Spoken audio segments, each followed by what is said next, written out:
30 seconds.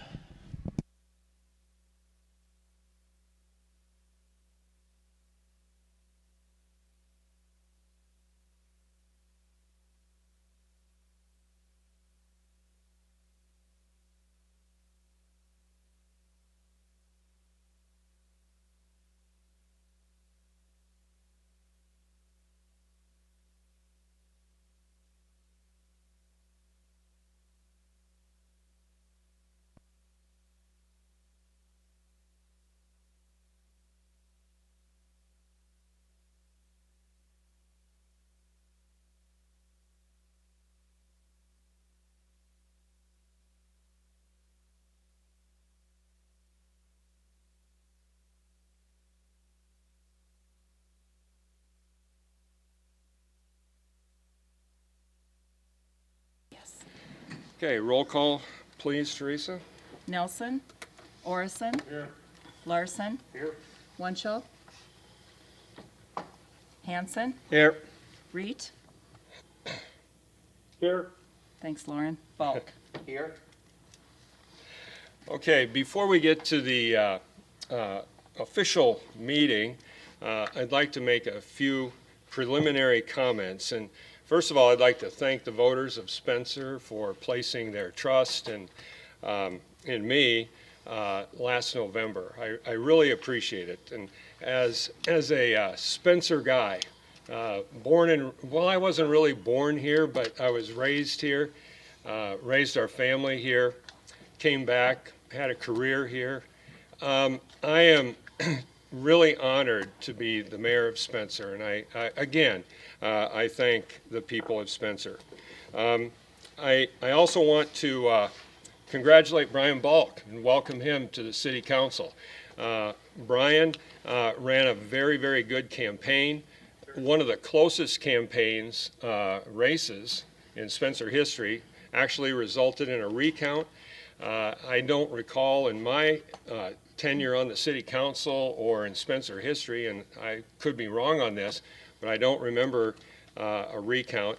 And Brian prevailed, and look forward to working with Brian and the rest of the City Council as we move forward here. And I did offer Brian the chance to speak as long as he kept it short, and I reminded him that I do have the gavel. So, Brian? Thank you, Mr. Mayor. I appreciate it, and I'd like to echo your comments. I'm honored to be sitting here, and I pledge that I will consistently strive to challenge myself to do the work, to serve you to the best of my ability, and I will challenge myself to hold my level of expertise and willingness to learn that this board has created. I'll hold myself to that same level, and so I'm honored to be here, and I greatly appreciate it. Thanks, Brian. Thirdly, I'd like to thank George Moriarty for his service. I served with George on the council during his first term and then half of his second term in office. And I don't think that there's a more passionate person with regard to Spencer. He is truly a champion of Spencer, and I thank George for his service and commitment to the community. And he's just a great human being, and I wish George all the best. And then I'd also like to thank Kevin Robinson. Kevin has done an outstanding job as mayor of Spencer the last 4 years. It was my privilege to serve with Kevin for 2 years, almost 2 years, during his first term. He did a great job, and he guided the city through some very, very tough times, and big shoes to fill, in my estimation. I also want to thank Kevin for making the transition with me as smooth as possible. After I took out papers and started to go into the campaign in September and October, I was at a lot of meetings. But Kevin made sure that I was up to speed, as much up to speed as I possibly could be with regard to everything that the city had in the hopper and was going forward. So I really want to thank Kevin for, number one, his service, and number two, his help during the transition. So without further ado, we'll go to the consent agenda. Item 4. Item 4A is a motion to approve the City Council minutes of December 20, 2021. 4B, licenses, renewal of Class C liquor license with Sunday sales for Spencer Bowl and 5-day Class B beer permit for Wild Turkey Federation, Inc. for an event at Sacred Heart Church on February 5, 2022, both subject to Iowa Bureau. Yes, right? Iowa Alcoholic Beverages Okay. Division. C is resolution authorizing permanent transfer of funds of budgeted transfers for the month ending December 31st, 2021. Item D is a resolution adopting a final assessment schedule for the City of Spencer 2021 sidewalk construction projects and confirming and levying the assessments. Mayor, I'll introduce that resolution. Motion made by Bill, Second. second by Donovan. Any discussion? Please vote by machine.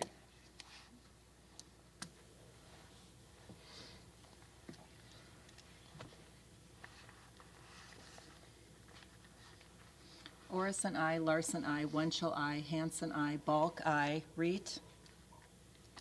Aye. Thank you. And if you haven't noticed out there, Councilman Reed is participating by phone tonight. He's a little bit under the weather, but on the mend. So we appreciate Lauren, his presence tonight. Okay, under old business, item 5 is an ordinance amending the zoning classification of real property and amending the official zoning map to change the zoning of a parcel of land located in the southwest quarter of Section 1, Township 96 North, Range 37 west of the 5th Principal Meridian, Clay County, Iowa, 2.905 acres, from A residential to C1 commercial classification, requested by Carol Lee Cotton. This is the second filing. I'll make a motion on that, Mayor. Okay, motion made by Ron. Is there a second? I'll second it. Donovan, second. Please vote by machine. Should have asked for discussion.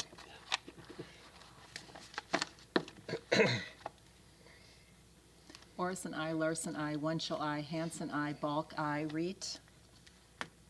Aye. Thank you. Okay, we also have on the agenda, if the council would like, we can waive the final filing and proceed to final consideration if that is the council's wishes. Yeah, Mayor, I'll make a motion that we, Okay, Go we're ahead, going to give that one to Ron. okay. And then, Lauren Lauren, how is- about you with the second? I think, okay, Okay. all right, okay. Any discussion?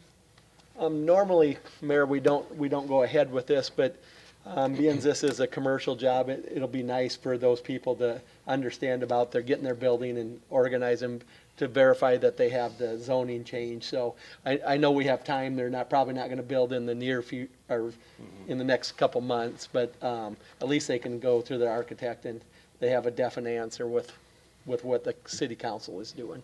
Yeah, okay. Any other comments, discussion? Please vote by machine.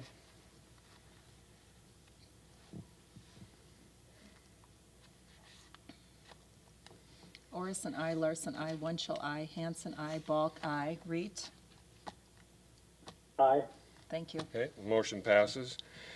Okay, item 5A2, and instead of reading the entire classification, I'm just going to basically read into the minutes that we amend the zoning classification as requested by Carol Lee Cotton, and this would be the final filing. I'll introduce that. Motion made by Bill I'll second. and seconded by Tracy. Any discussion? Please vote by machine.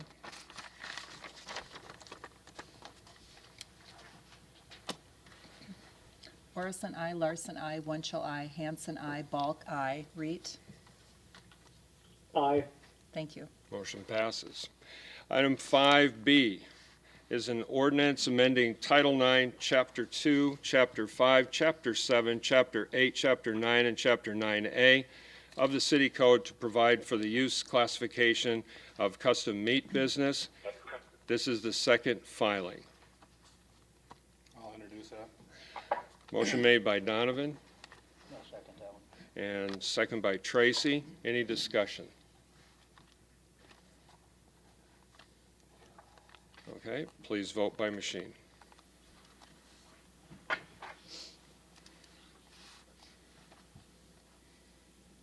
Orison, I. Larson, I. Wunschel, I. Hanson, I. Bulk, I. Reed. Aye. Thank you. Motion passes. Item 5C is an ordinance amending Title 8, Chapter 1 of the Spencer City Code concerning construction permits. This is the second filing.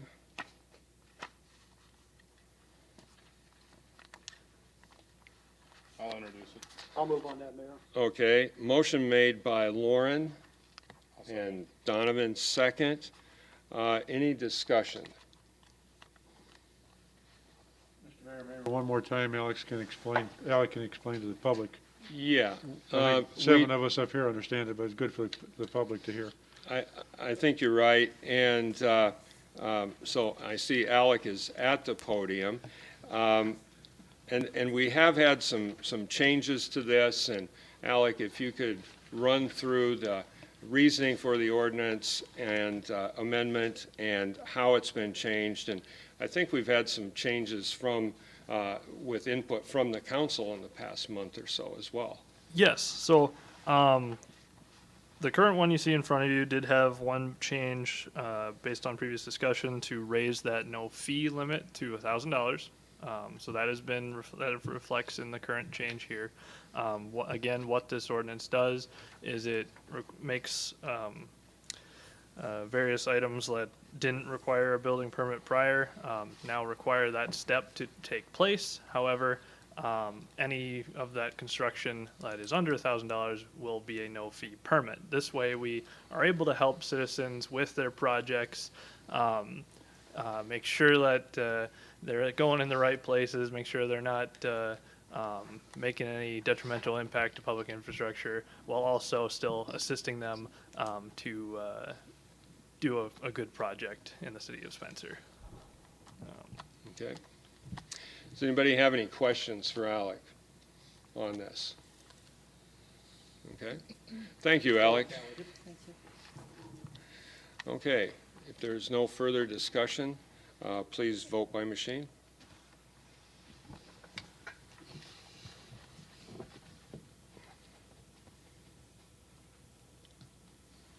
Orison, I. Larson, I. Wunschel, I. Hanson, I. Bulk, I. Reed. Aye. Thank you. Motion passes. Item 5D is an ordinance amending Title 5, Chapter 1, Article F concerning commercial use of public property, outdoor dining, and this is the second filing. I'll make a motion on that, Mayor. Motion made by Ron, Second. second by Bill. You gotcha. Okay. Any discussion on this? Yeah. Dan, maybe you can go through this a little bit. It's changing the downtown, but we still have a outside dining that we can go into C1 commercial, or maybe Alec would be maybe more up to date on this in the process. Thank you. Yeah. Looks like Alec rushing the to the pro. mic. Yeah, Saved sorry. you, Dan.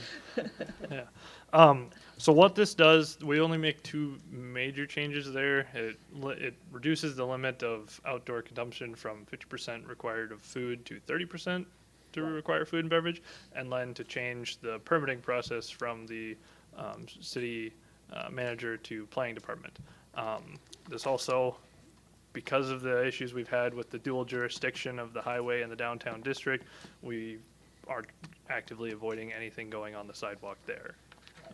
Because we can't. Right. Okay. But it still does allow, like on South Grand, Yeah, if there's if- businesses down in that area. Yeah, And- we're not banning outdoor dining by any means. It's Right, it's just, private property, you can set up outdoor dining, or single jurisdiction, public property through this permitting process. Yeah, so it's still available, you just have to go through the permitting process. Yes. Coming through Yep. you guys at planning. Correct. All right, thank you, Al. Any other questions for Alec before you leave? Might as well get your report in too. Okay, thanks for the clarification, Alec, appreciate that. Okay.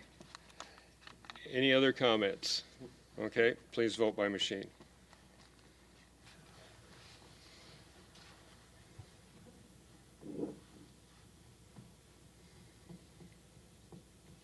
Orison, I. Larson, I. Winchell, I. Hanson, I. Bulk, I. Reed. Aye. Thank you. Motion passes. Okay. Item 5E. Alec, you might want to be ready for this, too. Is an ordinance amending Title III, Chapter 1, Section 1 of the Spencer City Code concerning the definition of transient merchants and adopting a new Chapter 8, Title III of the Spencer City Code regulating mobile food or beverage vendors, food trucks. This is the second filing. So, after the first filing, Well, wait just a second. Let me get Get a motion, I'll motion Let's it. get a yeah. motion Apologize. and a second out here. Right. Okay? Do we have a motion? I'll give you a motion. Okay. yeah. Motion made by Ron, Second. and Tracy got you by a nose there, Lauren, for the second. Okay. Any discussion or comments, or would anybody like to ask Alec any questions about this? Of course we do. I'm glad to see that we're being proactive on this. We didn't have anything in the books. It's kind of nice that the planning and zoning will know what is out there and stuff. I mean, what is your thoughts on it? Have you done this for, like other cities are doing? Is that how you? so I haven't done this for other cities, no. No, but I mean, are you crafting it after other Yes. cities? And So, with Don's help, we've started looking at other cities, how they had things set up. I've talked to a couple other communities. I've had other inspectors come to town, and we've talked about how they're handling food trucks. Some have it in a designated areas, other it's free will, and in some others they're in the same boat as we are, as it's only private property, and we're trying to make that more open, while at the same time still trying to get ahead of some issues that other communities saw and put it in the same type of governance. Based on our last meeting, we did take some changes, and you should have a redlined version of the ordinance on what we edited out of there. One point that I'd like to make on the section 3 of that, the mobile food vendors which operate within the confines of the Clay County Fairgrounds, we have in there less than a period of 10 days are exempt from these provisions. One suggestion I might make, because there's so many events at the Clay County Fairgrounds area, that we scratch the 10 days and just make the fairgrounds, if you're doing an event there, you don't need to come to us prior for a permit or something along those lines. That's just one comment on that. Other than that, we added some other things for such as the hours. We had the hours restricted in our residential districts between 7 a.m. and 9 p.m. Those are for our residential districts, and in all other zones, that time will go to 11 p.m. To give them some more time and to avoid not disrupting residential areas with food trucks.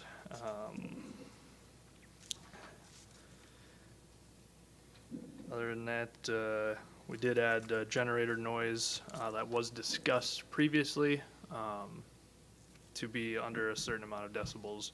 We have in here 75, and most generators on there will have a decibel rating from what we've discussed. Any other questions for Alec? On the decimal ratings for the generator, did you guys research what size of generators most of these food trucks are required or needing? Or did you just look at what an average generator decimal level is? That's what we looked at, yeah. The average decibel rating for generators for like your, or your more single-use, RV camper truck type setups.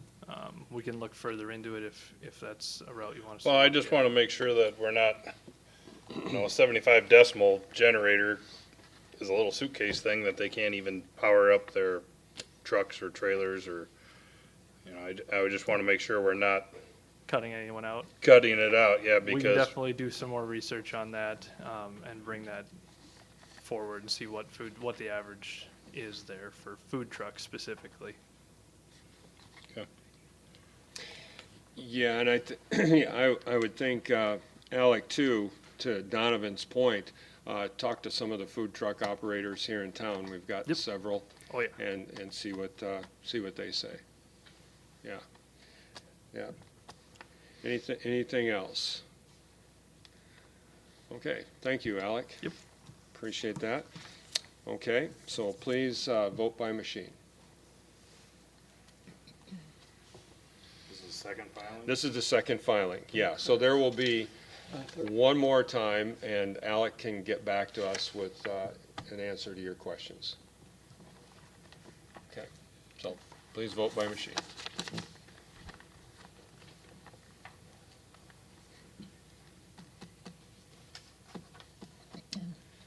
Orison, I. Larson, I. Wunschel, I. Hanson, I. Bulk, I. Reed.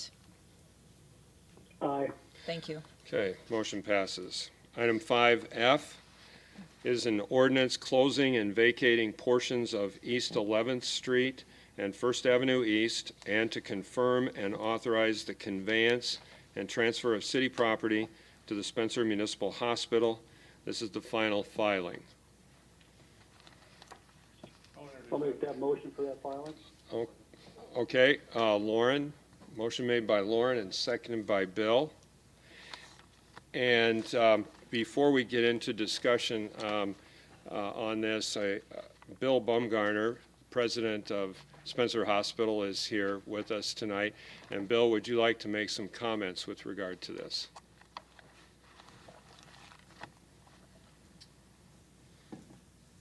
Good evening. I appreciate the opportunity to speak about the importance of the action before you, which would facilitate the future growth of the Spencer medical community.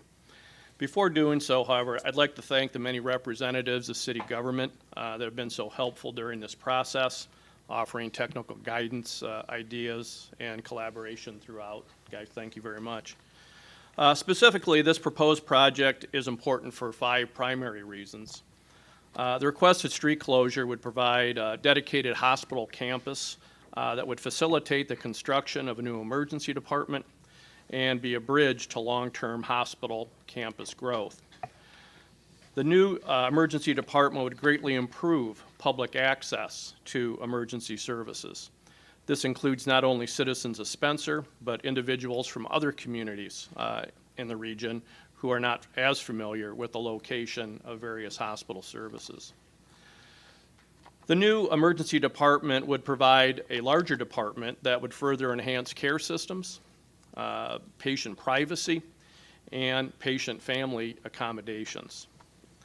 With a dedicated hospital campus, hospital services would be able to expand as needed in the future to the city block west of Avera Medical Group Spencer, the Avera Medical Group Spencer building, most of which is now owned by the hospital.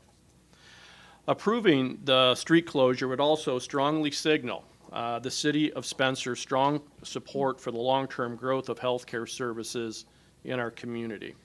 As the hospital works to recruit physicians and other professionals in a very competitive environment, health professionals seek to align with communities with a proven commitment to healthcare system growth and progress.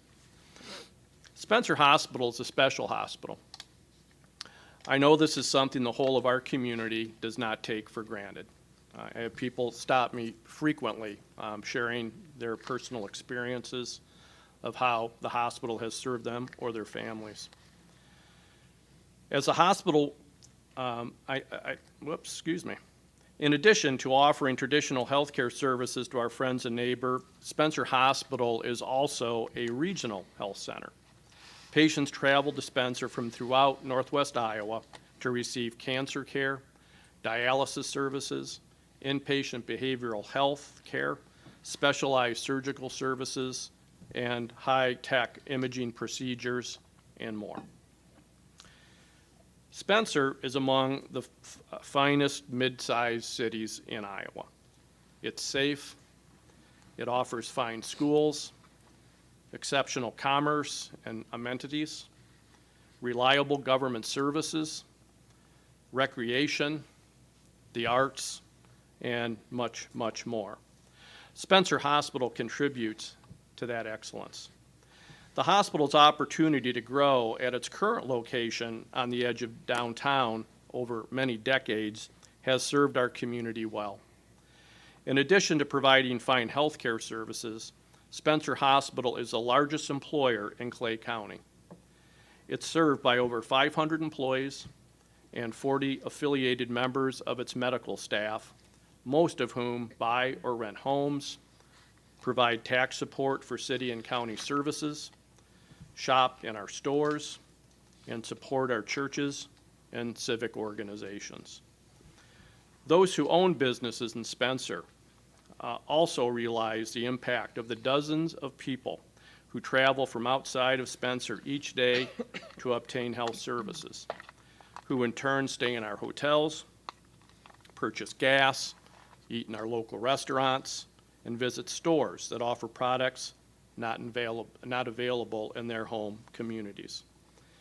More simply stated, growth and progress for Spencer Hospital also represents progress for our city. I ask that the council tonight support Spencer Hospital so it may advance its mission now and for years to come as the preeminent regional hospital serving rural northwest Iowa. Thanks. If you have any questions, I'll be happy to address those. Yeah. Anybody have any questions or comments for Bill? Bill, I would just like to thank you. I've been on the council, going to go on 16 years here now, and we had been discussing this years ago, but the timing wasn't right, and I think right now the timing's right, and I think you bring up some very important points about what the hospital does bring to Spencer, Iowa, and, you know, I don't think this community would be lost without it, so I thank you for your efforts and the hospital's support for the community. Thank you. Anybody else? I just have just a brief comment with regard to this, and I want to thank Bill for your comments, and I want to thank the people at the hospital and city staff. Obviously, I wasn't on board during this entire process, but I was able to watch it and how it's played out over the last several months. And there's certainly been no rush to judgment on this. The first filing was October 4th. The second filing was November 15th. And the final filing tonight. And I think we've allowed, and I think council probably got a lot of input from a lot of people. I applaud the city for all of the possibilities for citizens to offer input into this issue. And my feeling about it is we've got to look 50 years down the road. And I know what the hospital was 50 years ago. And it has certainly, the campus has certainly grown, and we are very proud of the hospital that we have. Thank you. Thank you, Bill. Thank you, Steve. So, anything else? Okay. I'll add one thing, Mayor. Yeah, go ahead. I had some questions on certain areas, Bill, and you addressed them. I did come in Thursday, I believe, and I was with Mark, and we talked with Police Chief Warburton too. And I believe we got everything in order, so Okay. thank you for that. Oh, absolutely. I appreciate all the comments and input we've received throughout this process, and this has taken some time. And I've been very supportive of the time that it's taken. These are not easy issues. I understand that. And that's how government's supposed to work. So I applaud all of you for the diligence and thoroughness and the collaboration that's been involved throughout the process. Okay, thanks, I Bill. have a couple questions. Sure, Is there a projected start date of when people will start seeing we close this, or do we have a contingency that if this project doesn't happen in a certain period of time, that street is back to the city? Do we have anything in here as a, I don't want to say scapegoat or a clause that does come back to the city if the hospital, something happens and you guys don't build on? Right. Councilman, that's a good point to raise, because this ordinance isn't the last step. It incorporates by reference an actual transfer of jurisdiction agreement between the city and the hospital. This allows the hospital to proceed knowing that the council is on board with the vacation, but there is another step to make sure that everything proceeds as planned. I'm assuming that all utilities and everything got straightened out, figured out. I'm told that's true, but the actual description of the various easements is one of those things that has to go in that agreement that I just talked about. Okay. Okay. So then the first part of that question is, when would you like to break ground? Yeah, absolutely. Well, you know, I would anticipate sometime in 2022. Our actual plan is far along at this point in time. If there's any wild card here, it's a supply chain, both from a perspective of cost and from a perspective of the availability of supplies needed in order to move forward. With much smaller projects at the hospital right now, we have a rule, we don't start till we have everything in the garage, right?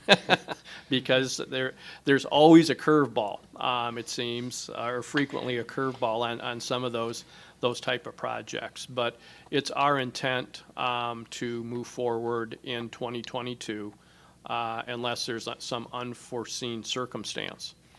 And that's why in our discussions with city representatives, from the hospital's perspective, there's no need to make any changes to those city streets until the cinder blocks show up and we're ready to roll. Thank you. Okay, anybody else? Okay, thanks, Bill. Okay, then please vote by machine.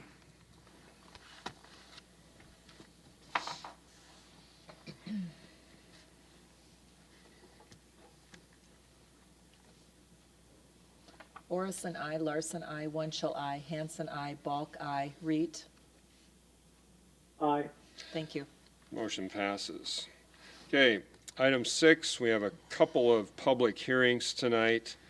6A is a public hearing proposing the establishment of the City of Spencer 7th Avenue Southwest Sanitary Sewer District and the adoption of the connection fees. I now declare the public hearing now open. Are there any written comments against? We have none, Mayor. Are there any oral comments against? Seeing none. Are there any written comments in favor of? We have none. Are there any oral comments in favor of? Okay, seeing none, I declare the public hearing now closed. Item 6A1 is an ordinance establishing the City of Spencer 7th Avenue Southwest Sanitary Sewer District and establishing sanitary sewer connection fees in the district. This is the first filing. I'll introduce that. Motion made by Bill, I'll second that. second by Ron. Any questions, comments, discussion? Are all the sewers in that? Russ? Okay. Good evening, everyone. The construction is obviously done, Right. and I think several of the houses are hooked up on 7th Avenue Southwest. Okay, so it's proceeding forward, right? That's Yeah. correct. Okay. Thanks, Ross. Okay. Any other questions? Okay. Please vote by machine.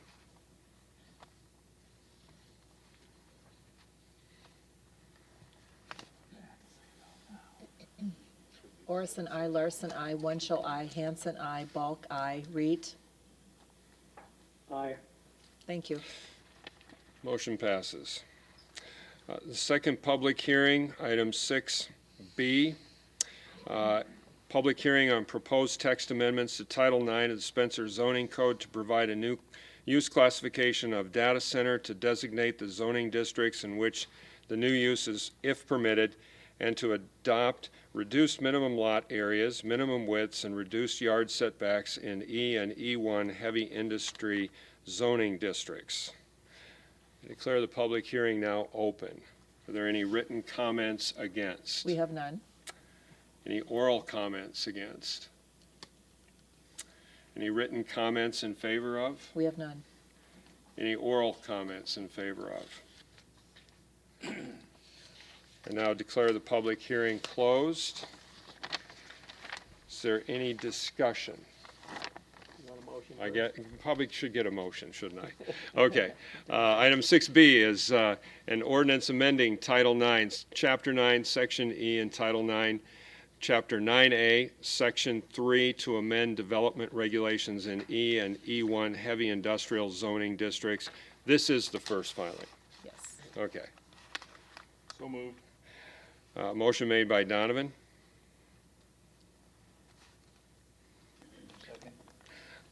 Second made by Tracy. Any discussion? Mr. Mayor, I just want to thank Planning and Zoning for their time and a lot of great discussion that's gone on behind the scenes, and Alec and Anna. This is nuanced and kind of boring material to really delve into, and that's a fantastic group doing a lot of hard work behind the scenes. So I appreciate their effort and the efforts of those in the audience tonight. Okay.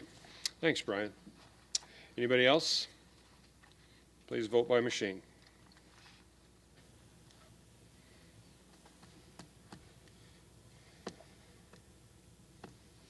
Orison, I. Larson, I. Wunschel, I. Hanson, I. Bulk, I. Reed. Aye. Thank you. Motion passes. Item 6B is an ordinance amending Title IX, Chapter 2, Chapter 8, Chapter 9, and Chapter 9A of the Spencer City Code to provide for the use classification of data center. And this is the first filing. Motion made by Bill, I'll second that. second by Ron. Any discussion? Please vote by machine.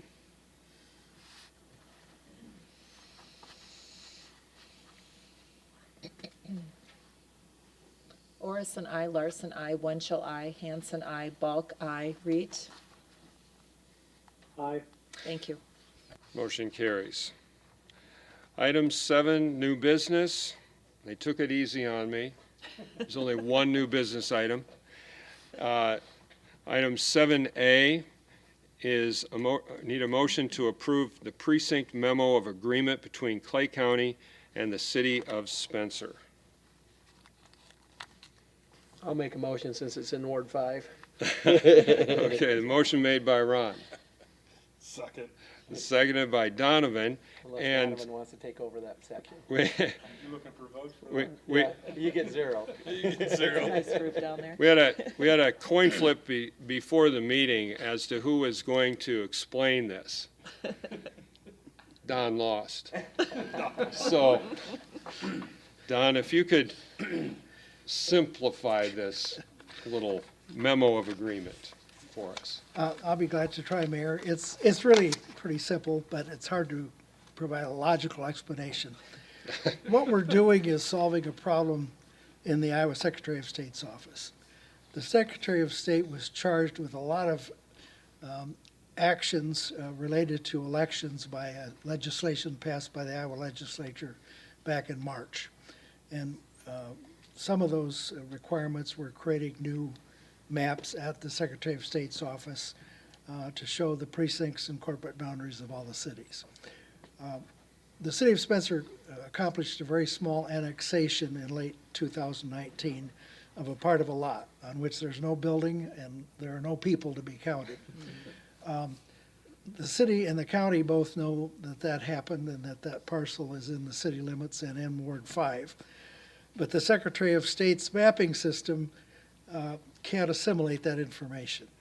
So the Secretary asked for this agreement that they can have on file that basically the county and the city are saying, yes, it's in the city and it's in Ward 5. Okay, thank you, Don. Appreciate that. Any discussion or questions for Don or Teresa on this? Okay. All in favor signify by saying aye. Aye. Opposed, nay. Motion carries. Okay, item 8, department head reports. Planning Department, Alec?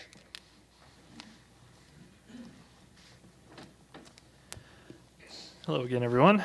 All right, so planning department, we're hitting training pretty heavily here, trying to get caught up on some things, and look ahead to try and prepare our department for the next coming year here, the next few years to go. We've noticed a couple of things, especially with mapping, that we're coming into new software, trying to stay on top of those things. So it's on our forefront to try and make sure the city's capable of maintaining these maps. A couple other things. Obviously, there's no snow outside, so we haven't been hitting the sidewalks to ask people to keep them shoveled. So otherwise, good job on all of that. We really appreciate it. Yeah. Yep. And other than that, I'll keep it brief. I know I was up here a couple times working on ordinance stuff. Okay. Any questions? Thanks, Alec. Cool. Okay, library. Sarah Beth is here. Hello. This is my first council meeting, so this is kind of exciting. Our big thing going on right now. Yeah. Our big thing going on, of course, is the HVAC repairs. It's close, but it's not quite there. So the HVAC specialist, K&B, came on the 27th last week to install the coil that we'd been waiting on. And then realized shortly thereafter that there's a three-way valve that was not working very well. So they left that valve open. So apparently the heat's on all the time. And then enter the Woodman Control Company. Zach, our representative there, has set it up so the fans blow intermittently. So we've got both those companies working on that.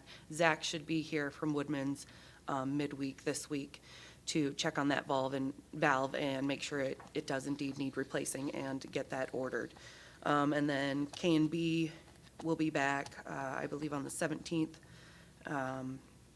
They've got a few other things they need to fix. I'm trying to think of something about piping and insulation for the in-floor heating and testing some fluid, but it is close enough that we are nice and toasty in there. And as of today, we did open back up for our regular winter hours, which keeps us open till 9 p.m. Monday through Thursdays. So the next thing I want to talk to you about is a couple of grants that we have gotten over the last year that we've done some really great things with. Robin Munson is the librarian that writes our grants for us. And so she's put a lot of work into this. There was a $5,000 grant which came from the state, and I think through the COVID Rescue Plan monies that we used to help with our online subscriptions to provide access to the community while we were homebound. And we added more ebooks to our collection. So, and when we purchase them for ourselves, then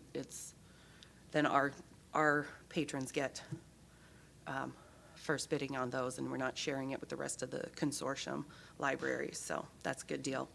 And the other grants we have gotten are from the federal level. They're titled Libraries Transforming Communities, and between the original LTC and then LTC 3, which we were both awarded approximately $6,000 from those. The main focus on that was community conversations, just about what the community needs and how we can help. And the result of that was the forming of the Clay County Hunger Coalition, which Robin is still quite involved in, and the library's development of our Little Free Pantry. And if you're not familiar with that, in the front lobby, we have a shelf and a fridge that anyone can come anytime and take what they need for the day or two. So that has been really awesome to see people be able to use that, no questions asked. And so we've also received a lot of donations from community members. At the end of the summer, we had a whole bunch of garden extras, so that was really great to be able to help spread that wealth around. And then more recently, just a couple weeks ago, Northwest Bank donated a ton of food and also $560 for us to continue using to replenish the pantry, so that's been great. And I know Robin just made, I believe that was also part of this grant, put together a whole bunch of frozen meal kits that people can also pick up at the library. And I think she was working with other members of the Hunger Coalition to have those available at other places as well. Otherwise, library activities, we're kind of easing back in a little bit more into in-person programs with book clubs. The adult book club is hybrid, so she offers that via Zoom, or you can come in person as well. That's Robin again. This month is the Thursday Murder Club by Richard Osman. Sounds kind of exciting. We are still doing kits for kids, teens, and adults. Kayla, our teen librarian, and I are both doing our book clubs as well for tweens and teens and movie days. And Kayla's also starting a new teen group, just as sort of an advocacy for some underrepresented groups of kids at the middle school and high school. So we're kind of excited to see how that develops. Thank you very much. Any questions? Well, yeah, before you go. Yes. Any questions or comments? I do have one comment, and and that is, I want to applaud you for the library's work with food insecurity. I think too often we think of the library as just books. Yeah. Maybe newspapers, maybe magazines, Yeah. things like that. But this is really a great action that the library has undertaken. And I know there are a lot of nonprofits that have done a lot with regard to food insecurity in our community. And it is a concern. Mm-hmm. And it's not just a concern during the holidays, Yeah. when we tend to think about it. So I would ask people to think about that Yeah. as we move forward. Well, thank you very much. Thanks, Sarah Beth. Yeah. Okay. Fire, Chief Conyon. Here he is. The guy with the tie. I didn't know. Yeah. Good evening and Happy New Year, and congratulations on your new tenure to the new members. The city's fire department last month had over 65 calls. We broke them down into, our EMS runs were 35, including some heart attacks, chest pains, difficulty breathing, head injuries, some diabetic injuries. And then there's the falls. Falls are becoming a chronic problem as we age in our community, whether it's based on housekeeping or whether it's based on senior citizens. So we would like to address that a little bit more in the future of what we can do to, make everybody's home a little bit safer so they, can not fall, so they can, have a safe and happy life in our Spencer communities. Our fire runs, we had 10 fire runs. Recently, we had a ATV that had, don't park your ATV inside your living room and expect the gas valve not to leak a little bit. I'm just throwing it out there. A couple of food on the stove and stove fires as well. So we don't want to see that. During our recent weather events, many things that the community hasn't seen is how all of us in management within our city came together. We collectively were on task. What would we do if? Is the question that's asked, not just of your police department, not of your fire department, public works, city council, city mayors. We're all in this together in our community. And it was great to see what we were ready to do and what we were prepared to act upon. Within that, we did have at that evening, post-wind, before the next wind, we did have a broken gas line on top of the mall. 19 firefighters showed up, and we made a few things happen, and it was really working with SMU as well as Black Hills to get the job done. Very good. Ambulance calls, 104, the ambulance that staged with us, back pain, difficulty breathing, and again, falls. Our training sessions included 8 different training sessions to include air pack and air pack use. It is not that we're just breathing compressed air. It's how we can shape our bodies, how we can be physically fit, and also mechanically wise and sound on how to, have better procedures. How do we do this? We do this through confidence training courses, as well as just hands-on understanding and working together as a unit to, get a better education. EMT classes, we have a few students going through EMT classes, as well as we have a couple of new firefighters going through Fire 1 class, where they're still, recently they just tested out of hazardous materials. Lastly, we had a couple of special duties. And a special duty is something that is, above and beyond, or something that's going to enhance us, enhance who we're serving. And in the years that I've been here, every Christmas we get to work with UPS and delivering Christmas presents. And once again, we participated. We had over 67 families that we had the privilege of dropping off and making Christmas a little bit brighter. Lastly, we also, based on COVID, it hasn't left us. We as first responders need to be more secure and more made safe. So we participated in an N95 updating masks, so we're prepared to better serve our public. Lastly, for the year of 2021, we had over 633 runs of service. And that's the beginning of January. Wow. Any questions? Thanks a lot. Thanks, Chief. Police, I don't see Chief Warburton, but I think Lieutenant Von Otterloo is here. My biannual visit to you guys, it always seems like when Chief Warburton takes off in January and July, Here you are. I'm the one filling these shoes here. So good evening. Congratulations both to Mayor Baumgars, Councilman Bulk here on the new positions. Look forward to working with you guys twice a year. All right. In December, we ran 1,227 calls.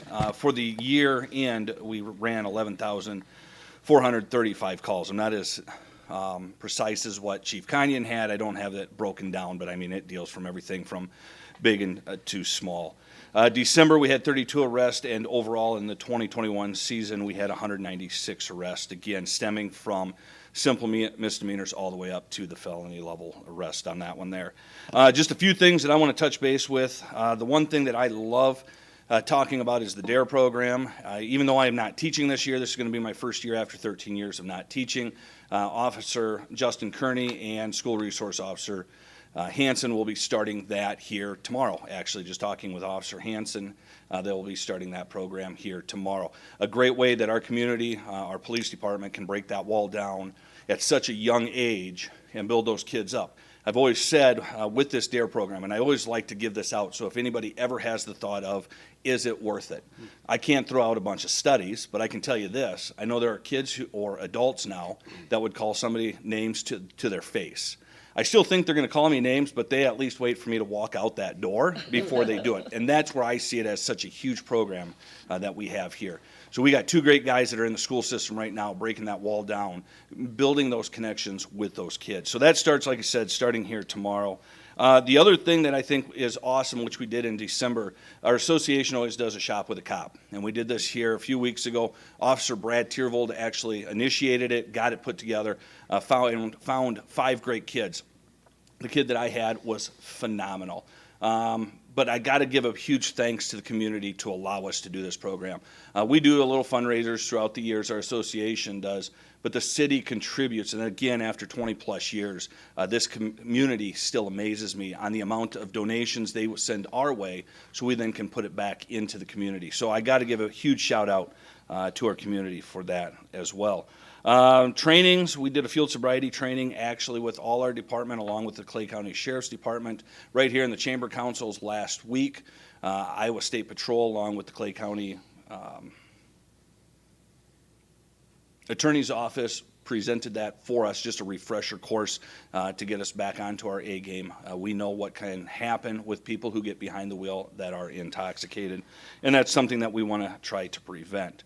One thing that I have to talk about too that I'm very happy with is that we were fully staffed through the 2021 season. In fact, starting in March, we'll have gone 2 years fully staffed. Again, the camaraderie I see out of our guys, plus the positive attitudes coming out of them is awesome to see. And I would have to say, and this isn't to kiss his butt, but that's coming from Chief Warburton. The guys are extreme and the gals are very happy from what we can see, and it's awesome. On that, though, we are still sitting on 2 dispatch positions that are currently open.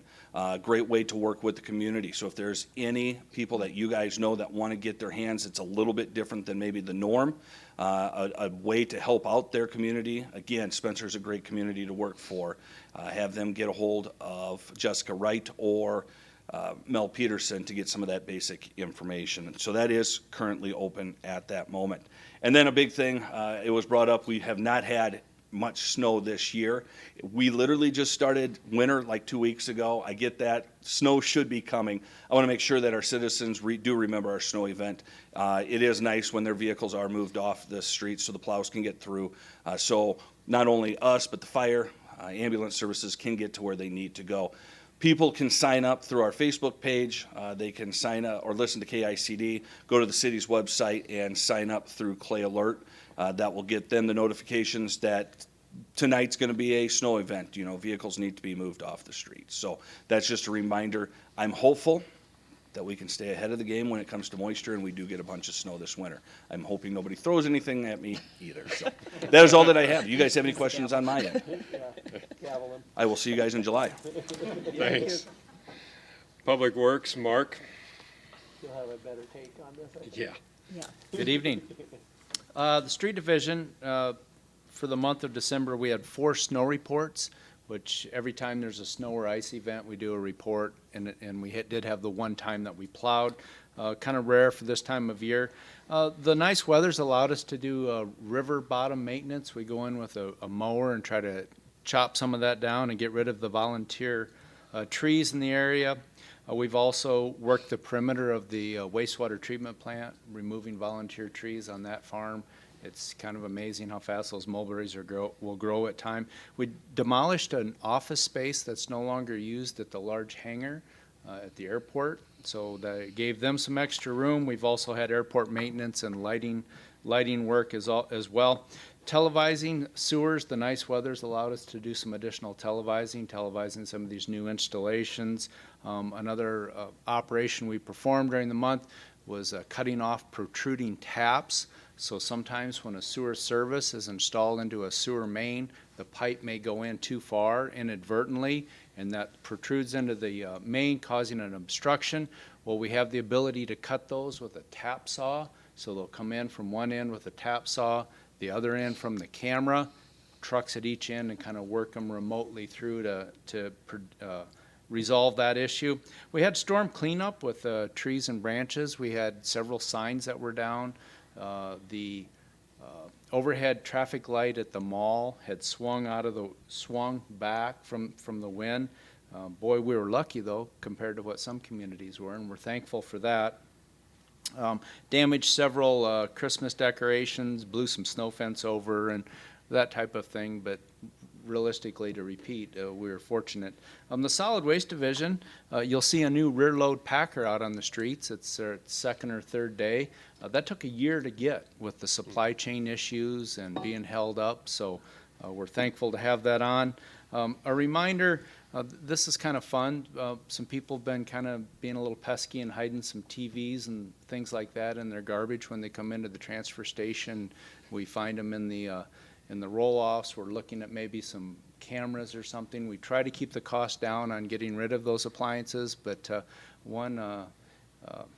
this one was kind of fun. So instead of taking your Christmas tree, and I don't want to steal the park's thunder, Jared's thunder, to the burning of the greens, or you can take all of the ornaments off and take it to the tree and leaf site as well. This individual thought, well, that would be too much work, so they wrapped their Christmas tree up in a tarp, hid it in a load of garbage, and then dumped it into the transfer station. We had to pull that out. So it could have been a lot easier just to take it to one of the other locations. But effort, you know, I give him that for effort. So the landfill weathered the storm pretty well, but we did have to bring in the day labor folks to help us pick up litter. Normally you would have a snowpack or snow cover, and litters are one of our main things that's kind of hard to keep ahead of once in a while. Public Works has been working on equipment specs, end of the year reports, inventory. The nicer weather's allowed the utility locates to go further into the season, working on budgets. And then also, it's something we don't talk about very often, but even in the Public Works Department, we get several, business inquiries about how this building may work with a new addition or a new business, or if we purchase this. And then we work together as a team and kick that back and forth either to the city manager if it gets to that level, or through the building department, and see if we can answer their questions and zoning and try to have a collaborative effort with that. So that is all for the evening, unless anybody has anything. Just a question. By the way, with the windstorm, if you don't have anything to do, you can come and help me pick up all my sticks in my yard. I've got a few of my own, so. Question I have, and I happen to be driving down 10th, East 10th Street, and I know somebody was unfortunate enough to have had to put a new sewer pipe in. Is there a service that people in that area or in the older part of town can have that sewer line photographed like we do with the city? And is there a private service that does that? Private companies will do that. Do we have any in town that do that? Yes, we do. Okay. Yeah. And the problem with that area, I don't know if the problem, but it's a extra wide right-of-way, and then the sewers in the median, and so it can be a little more challenging. But yes, absolutely, and that service is used fairly often. In fact, we'll recommend that if somebody can't get through a sewer and they're cleaning, like, well, if it was mine, I would spend the extra money to televise it. You know what you're dealing with. Maybe you don't have to replace the whole sewer. Okay, all right, thank you. Yep, thank you. Okay, Parks and Rec, Jared? Good evening, everyone. So last month, we had working with a gentleman with the American Legion, and he owns kind of Total Baseball Development out of Sioux City. He coaches for the American Legion. He came in with some interest in using Cardinal Field to play American Legion games. I think they play 22 games in the early spring with high school students and some college players. So he's requested to use that. Kind of working through with him on some field improvement stuff that he would like to see and I feel are probably warranted. So we'll kind of work through that and talk through some of those things during budget times. But one big thing that comes out of this is they're really trying to hold the state Legion tournament here in Spencer at Cardinal Field. So to have the ability to do that at Cardinal Field would be awesome. So we're continuing to kind of work through that process with him. Out at the Aquatic Center, the flooring for the slide structure, I'm meeting with a couple different companies here in the next week to get an estimate on cost on refurbishing that flooring or replacements, get some cost estimates that we'll be bringing forward to you on that here soon.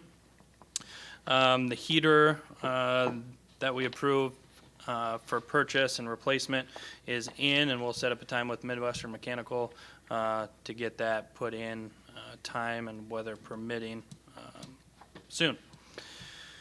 At the beginning of last month, I went to a playground safety inspector training, went through a couple-day course and an exam, and was able to pass that for a playground safety inspector.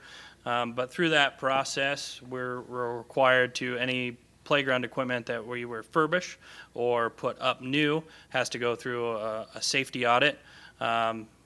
It's better to go through a third party to do that rather than myself. So we're meeting with ICAP on Thursday, which is our insurance provider. They have a certified inspector on staff there that will go through the rocket slide, site plans, those sort of things to review any safety concerns, or if we need to change anything, we have plenty of time to do that prior to installation because we want to keep that thing safe and operational and functional for people to use. We also have been working up on tree cleanup in the parks, trail sweeping, and then maintenance projects, vehicle maintenance, equipment maintenance, building maintenance, those types of projects.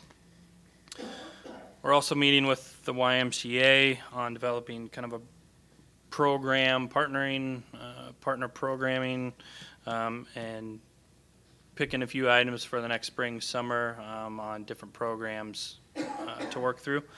So that'll be interesting, and looking forward to seeing what we can do to expand our programming within the city parks.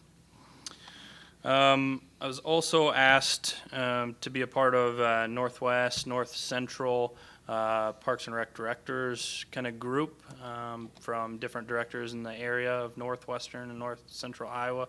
So I'll go to Humboldt, Fort Dodge, Clear Lake, Mesa City, I believe Sioux County, or Sioux Center. And so what that group wants to do is just kind of get together here once a month in the different communities, kind of showcase some different parks and park projects and things that people have going on, as well as be able to network and share information. So I look forward to being a part of that group as well. And then lastly, we have an event this Saturday from 3 to 5:30. Spencer S'mores and Blazing Pines event. This will be the third year that we do that. One big thing that came out of that this year is we were able to get a 5210 grant to purchase 55 sets of ice skates that we can have the community use for this event, as well as start developing a rental program for that type of stuff that the community can use while we have that ice rink up. The ice rink is ready to use. We'll also be having food trucks, s'mores, the bonfire, burning of those Christmas trees will be at 6 o'clock in West Leach Park. The fire department will be on hand, so thank you, Chief, for that. And then the Love Where You Live group, who we're partnering with, they'd like to accept some donations for the fire department for this event too, because they give us a big hand on maintaining that bonfire and making sure it's safe too. So feel free to bring change and anything. We'll have a fire boot out there for them. So with that, any other questions? All right, Okay. thank you. Thanks, Jared. Golf course, Brian. Good evening, Mayor and Council. Welcome aboard, Mayor, Councilman Bach. The golf course closed for outdoor activities on December 10th this year. We had people playing right down to the wire, getting that last hole in with the sun down, taking it in for one last time, I guess. But we had a great year at the golf course. I really appreciate the support from the community and the surrounding areas for the people that utilize our golf course. We really enjoy having them out there. Since the golf course has been closed on the outside, I've been working on budget and capital improvement plan and equipment maintenance, and most recently, the reel sharpening process for the winter. That's about all I have right now for you, unless you have any questions. Okay. Thank you. Thanks, Brian. City Attorney's report, Don? Thank you, Mayor. The first meeting of the year, the ordinance prescribes that I provide you a written annual report. So my report for this meeting is written. It's before you with the blue cover. Nothing in there is shocking or particularly adverse. We haven't experienced any adverse litigation. You might find that it's a pretty good review of much of the activities of the city this last year. Okay, any questions for Don? Okay, thanks. Okay, item 9, engineers report, Ross. Good evening again. Quick update, BD Construction continues to work on the West 4th Street and 32nd Avenue West Storm Sewer Project. They're coming up to a stopping point for the season. They're actually right across the street from the Westfield detention pond. So when conditions improve in the spring, they'll remove that street pavement, make the street crossing, and then build the overflow structure in the pond, and that project will be complete. Otherwise, we're just working on design for new projects and close out of old projects, and it's keeping us busy at the moment. So, questions? Okay. Thank you. Thanks, Ross. Item 10, city managers report, Dan? I don't have a heck of a lot.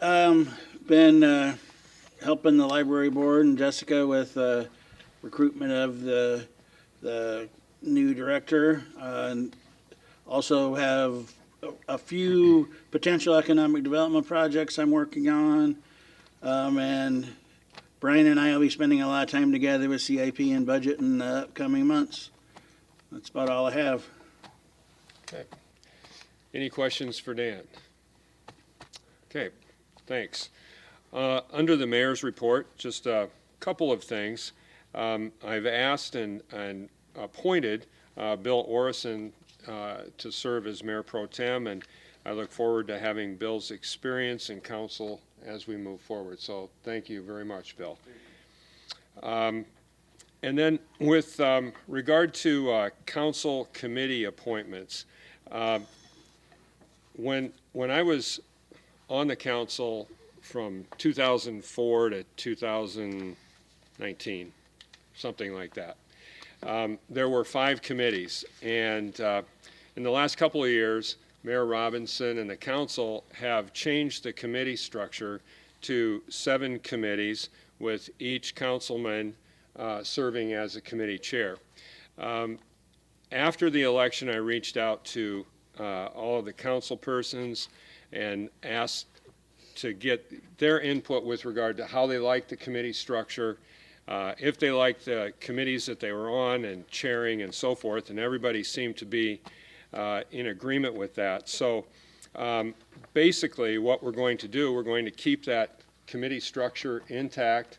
All the chairs will remain the same, except that Councilman Balk will be assuming the committees that Councilman Moriarty had served on. So we'll just stay the status quo. I was going to report on the s'mores and burning of the green, but Jared, I think, did a nice job with that.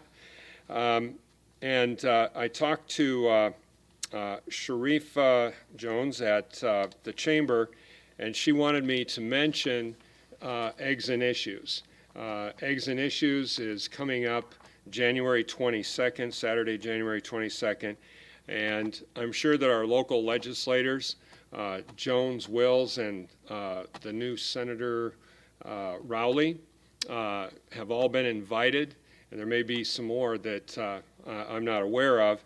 But this is a great opportunity for citizens to meet with your legislators early in the session. They will have just gotten started. You can express your concerns to them, ask them questions, and they'll take your input. They always do. So it's a good opportunity for us and really good of the chamber to host that event. So that's all I have for the mayor's report. Item 12, council and committee reports. We have a couple of things coming up. Committee of Whole, Wednesday night, 5:30. I'm going preliminarily looking at budget. Regular council meeting in a couple of weeks, and a goal-setting session been confirmed for the 19th at 6 PM. So I have that set up, and you'll hear more about that as I get stuff from the consultant. Okay. Any questions? Okay. Item 13, I'd entertain a motion to approve the bills and claims.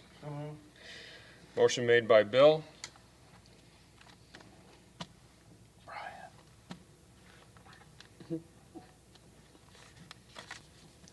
I'll second. Second by Brian. All in favor signify by Mayor, you saying aye. have two comments. One, you have additional claims in front of you. And then Bill pointed out there was a duplicate claim that will get removed as we process checks. That was to Bolton and Mink, got entered twice. So there will be that reduction from the list that was given out to you. Thank you, Brian, for keeping me in check here. Okay, not rushing forward. Okay. Okay, now, any further discussion or comments? Okay, so all in favor signify by saying aye. Aye. Opposed, nay. Motion carries. Thank you, Lauren. Okay. Item 14, opportunity to address the council. Is there anyone who would like to come forward and address the council with anything? Seeing no one approach the mic, I'd entertain a motion to adjourn. I'll make that motion. Motion made by Brian. I second, I schooled him very well with that. I was waiting because I was told that was the only Second one by I was Bill. to. All in favor signify by saying aye. Aye. Opposed, nay. Meeting adjourned. Thanks, Lauren. Hey, Lauren.